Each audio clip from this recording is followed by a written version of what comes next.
Gini implementasinya.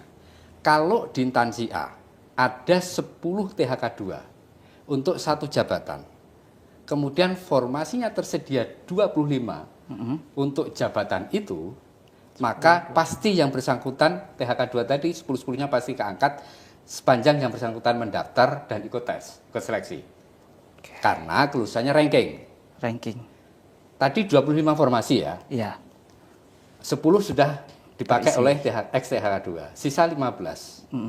15 ada tenaga non-ASN yang masuk database BKN sejumlah 50 dari instansi itu untuk jabatan itu. Maka tenaga non-ASN yang ada database yang lulus ada 15 orang. Oke, sisanya karena 50 kurang 15 masih 35. Ya. Dia tidak lulus. Kemudian masih ada lagi tenaga non-ASN yang tidak ada di database BKN. Yang bekerja di situ dan punya pengalaman 2 tahun, benar. Sejumlah misalnya 20. Dia juga mendaftar, tapi pasti dia tidak lulus. Beda dengan ketika ini ada 10 tenaga ex-THK2, ini ada 15 tenaga non-ASN yang masuk database BKN, kemudian ada 5 tenaga non-ASN yang tidak database BKN tapi memenuhi syarat, kemudian formasi yang tersedia 50, diajukan 50, hampir pasti semuanya ikut tes terima. Karena 10, 15, 5, 30. Formasi yang disediakan misalnya 30 misalnya. Pasti keangkut semua. Sepanjang yang bersangkutan mereka mendaftar ikut tes. Syaratnya harus ikut tes. Ada prioritas untuk seleksi P3K tahun 2024 ini. Sekali lagi, prioritas pertama secara umum saja adalah ex-THK2.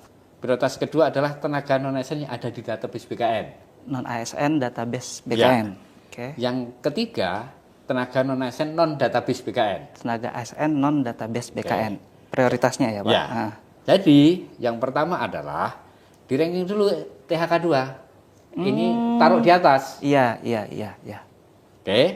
Misalnya formasinya lebih dari ex-THK2 ini dan sesuai dengan formasinya atau kualifikasi pendidikan dan jabatannya, ini pasti akan keangkat semua. Yang ex-THK2. Kemudian baru yang tenaga non-ASN yang database BKN di ranking. Kalau formasinya masih tersedia, mereka lah yang lolos sesuai dengan rankingnya, peringkatnya. Kalau masih ada sisa formasi, ada atau tidak pun tetap dilakukan, di ranking lah yang tenaga non-ASN non-database. Yang masih tersedia formasi, keangkatlah sesuai dengan peringkat terbaik. Sisanya tidak terangkat. Oh, berarti Pak Deputi seperti ini ya, kalau ibaratnya orang awam yang memandang perankingan itu, misal THK2 mendapat nilai, misal nih Pak, mendapat nilai 50, betul. Tapi pegawai non-ASN yang database dapat nilai 100, itu tetap THK2 yang diutamakan, karena prioritas tadi ya Pak? Oh, seperti itu. Baik. Nah, untuk guru, ada tambah satu prioritas lagi. Apa itu Pak? Yang PTL. P itu memenuhi ambang batas kelulusan, tahun TL itu tidak lulus. Oke.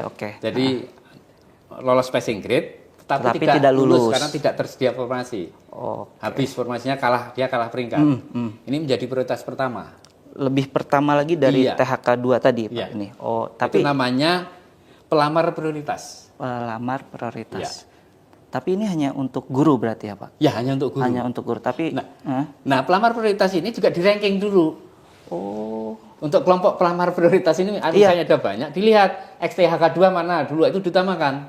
Kemudian tenaga non-ASN database yang seperti itulah gitu ya. Berarti ibaratnya pelamar prioritas ini juga terbagi ada ex-THK2 seperti itu lagi ya Pak.